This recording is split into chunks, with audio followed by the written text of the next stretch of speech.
National Bow Hunting Wilderness Podcast. It's December 4th, first day of my Michigan late season. I got the whole month of December here to try and get it done. I got a couple tags to fill. Came out today earlier and did some scouting, try and see what was happening. Gun season just ended a couple days ago. A lot of pressure during gun season.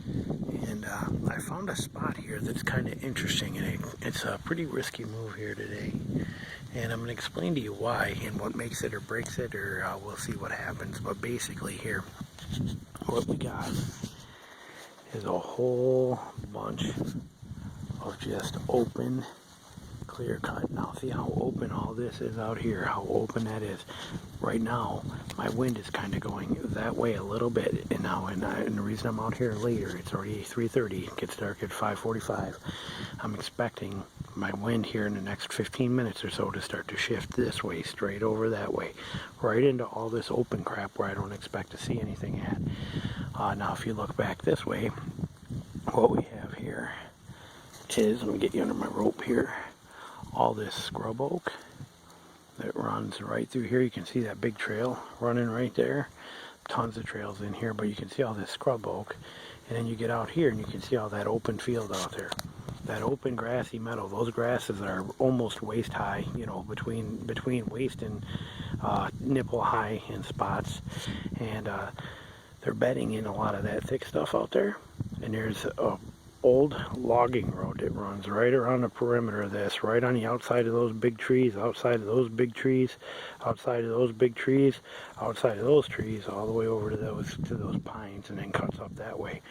I took my truck and drove that whole road, and I counted no less than 70 sets of deer tracks going in and out all the way around. Now we're on a point here. You can see this point wraps out to here and then kind of cuts back in. Well, on this point is real thick, pretty thick scrub oak and stuff like this. You can see it here, pretty thick and scrub oaky right in through here. So I'm expecting these deer to be either out there bedding and coming into here to cross over that way, or bedding back in there and crossing this way. I'm not sure which, or could be a combination. But I got a ton of deer moving this way, moving this way, moving this way. Nothing happening over here where it's open. So I want my wind, like I said, 10 minutes, my wind should be switching to start going straight over that way, keeping me safe. I'm on the downwind side of this. Those deer should have to think they got that wind in their favor, and it should be a pretty good time. So we're going to see what happens in here. Like I said, I only got about a 2-hour hunt, but I'm pretty hopeful. I don't care what comes through, does, bucks, I don't care what it is. I got 2 tags to fill in a freezer that needs more meat, so anything that comes through here and gives me a shot, I'm on it.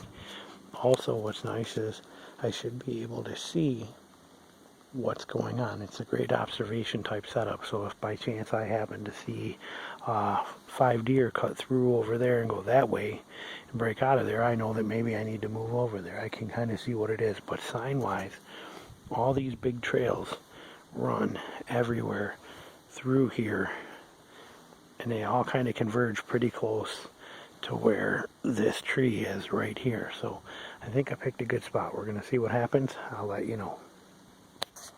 2 deer, I just got done recording that, and if you can see them in there, right in between those trees there, I don't know if you're going to be able to see them very well, but right in there is 2 deer standing there silhouetted right in there, and I can't see with the sun to be able to point them out, but we already got deer movement, so we are excited. Hopefully stuff starts moving over here. You can see my stand right there where I'm at. That's where I was just recording from, and it's about 17 feet up. And when you come over here, you look over this way, we have right there a bloody arrow. And you can see here that it's shot right there. You can see it angles pretty steep because it's only about 8-yard shot. I actually had to shoot. My stand is right behind there. You can almost see it there. If you look around that corner, right there behind that tree, well, I had to lean out. You can see my platform through there. I had to shoot between that gap right here. Those deer came right up underneath my tree. You can see my sticks on there. Came right up through there, walked right up. She walked right up through here, came in this way, and then she turned to go this direction and gave me a good quartering away shot, and I drilled her. And I'm thinking she's dead somewhere right over there.